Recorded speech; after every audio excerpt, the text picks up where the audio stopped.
They were the dynamic duo, a bright spot in the days of Oklahoma children who gathered around the television set to catch their friends Ho-Ho and Pokey. Tell you what, may I share something with you and I'll have to hurry. What comes flooding back are those moments of innocence and youth wrapped up into some really pleasurable television viewing.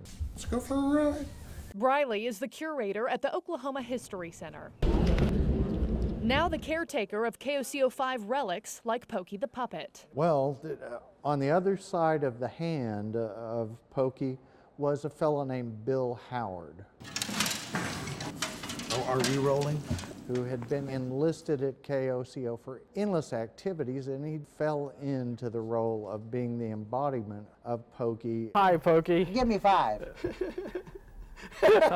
Messages of kindness and compassion wrapped in comedy. A simple sock with sewn-on button eyes with the ability to transport grown adults back to their childhood. Look at this guy. I mean, you cannot look at this very long until in your mind you're picturing a voice. Oh, well, it's some kind of, slightly whacked thing like this. And Pokey's silly sidekick, Ho-Ho the Clown, played by Ed Burchall. As far as the circus is concerned, right now It's the good old days. are the good old days. A fan favorite across Oklahoma City. Thursday, October 25th, 1:30 till 3. Interesting. Ho-Ho the Clown will be here. I hope you'll be here too. Mother and daughter, Susie Fentress and Melanie Hannenbaum, one of the countless families who invited Ho-Ho into their home for a birthday party to remember back in 1967. Of course, I watched him on TV, and he just seemed like such a sweet man. And I knew he was available for birthday parties, and so I just thought, well, that's just a great thing. See all my little friends there sitting there. He was just too big to be true, like sitting in your own living room. This person or this clown you see on TV. The act would begin when Ho-Ho rolled up in his car outside the birthday party. Hi, I was looking for a home that might need a nice birthday. It was the perfect car for Ho-Ho. Once inside, he acted as host, passing out gifts, even cutting the cake. One reason why a mother loved him, when he left, there was nothing left. Thank you. The wrappings were all thrown away, the presents were all stacked up somewhere. Clean, wholesome fun for the whole family. Our world then was so much smaller, and that the fact that there were local TV shows that you could be involved with, it's kind of sweet, really. And speaking of characters, you can't recount KOCO5 history without, well, the Count. If you grew up in Oklahoma, you likely spent late nights with Count Gregor, one of America's original horror show hosts. Fast forward 61 years later, and the Count is now 91-year-old John Ferguson, still in Oklahoma City, and still fondly looking back on his golden days of ghoulish grins. He just enjoys people, and he wants to be thought of as in that genre of Dracula and Frankenstein, of course. But he somehow makes these little missteps. His show's recorded in the KOCO5 studio with the purpose of providing his viewers with the classics. Sometimes we're a show within a show. And one thing we really didn't want to do was be predictable. Just keep the suspense and keep it going. And because of all the children tuning in, he didn't want the Count to be frightening, just a tinge mysterious. But what it did become frightening, because when it was black and white, they would do close-ups, and I would start coming into that camera and say, well, I do hope you sleep well tonight. You still got it, all these years later. Well, I've done it enough times. Practice and repetition, critical in the making of a legend. One of our most notable was Ida Blackburn, better known as Ida B. He is Mr. Nashville. She was a trailblazer, a single mother and working woman who filmed more than 3,000 episodes of her eponymous TV show right here on Channel 5. So the stay-at-home moms at the time might be ironing and watching the Ida B show, or preparing or getting the kids ready for school, or whatever it might be.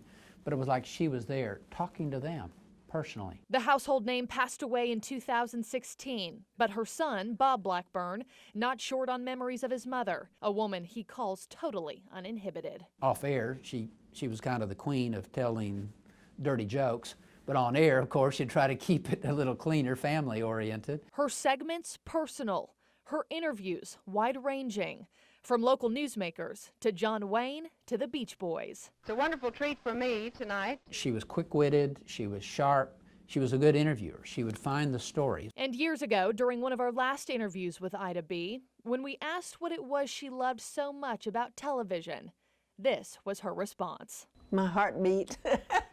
Another one of the KOCO5 greats, journalist Jack Ogle. Qualified people who take a personal responsibility. This is really more how I remember him. The epitome of the old school anchorman. Take this photo, for example. Desk mic in one hand, a burning cigarette in the other. His commentary, and he became a voice for the people, a voice for Oklahomans and every Oklahoman. His legacy still living on at KOCO5 through granddaughter Abigail Ogle. When I first started working here several years ago, our chief photographer, Kyle, I was walking through this area, and he said, "You know, your grandfather used to sit right there." And it kind of gave me a chill. Yeah, we made this for my dad. He started in radio back in the 1950s, adding color commentary to football games, eventually transitioning to television as a reporter and anchor. It's up to us to be responsible for our own actions and our own safety. Abigail remembers him as a fair and caring journalist, but most importantly, as a loving and doting grandfather. And although it's been almost 20 years since Jack Ogle passed, we're fortunate in this area that we have his distinct voice is hard to forget. His words living on in this poem he wrote for Oklahoma's 75th birthday. Real Oklahomans change what they can and refuse to believe there's anything that can't be made better. Even Texans. Real Oklahomans will tell you if you think the first 75 years were something, just stick around, partner. You ain't seen nothing yet. And then there's Bonds, Jerry Bonds, an Emmy Award-winning journalist who began her tenure at Channel 5 back in 1984, right before Election Day. I think it was incredible in so many ways because it was probably the best learning experience of my life. She covered the gamut, on air for some of Oklahoma's most transformative headlines. One was the post office massacre in Edmond, and it was unfathomable. Others had to do with severe weather and being on the set for hours and hours. At KOCO, she worked on a project called Oklahoma Pride. I wonder how many pioneer kids climbed up this old trunk, and if these old branches could talk, what would they say? Touring around the state in the station helicopter. We would zero in on positive stories about this state and about the people in this state. And the whole point was for everybody to go, I didn't know that. Hey, this is a pretty good place to live. If you were a little girl in Oklahoma 100 years ago, you might have dreamed of finding one of these Christmas morning. She calls herself a cheerleader for our state, still claiming the home in Oklahoma. One of the things I am proudest of. And in 2008, she was inducted into the Journalism Hall of Fame. And speaking of fame and female powerhouses, Jane Giroux, former Miss America, and the first female primetime Oklahoma news anchor right here on our air. I loved it. I loved working at KOCO. I was the 6 and 10 o'clock news anchor beginning in 1978. Equipped with eloquence and a crown, but no background in news, Giroux was determined not to let that stop her. Oklahoma girls often don't know what they don't know, and they're willing to just get out there and try and work hard. And I think that was my experience in news. I was just willing to risk failure because I knew that it wasn't fatal to fail, and it was important to just give it my all and try my best. And she soared, despite initial hesitation from her male counterparts who weren't used to sharing the reins with women in the newsroom. And it wasn't just the news anchoring responsibilities, but reporting, assignment desk.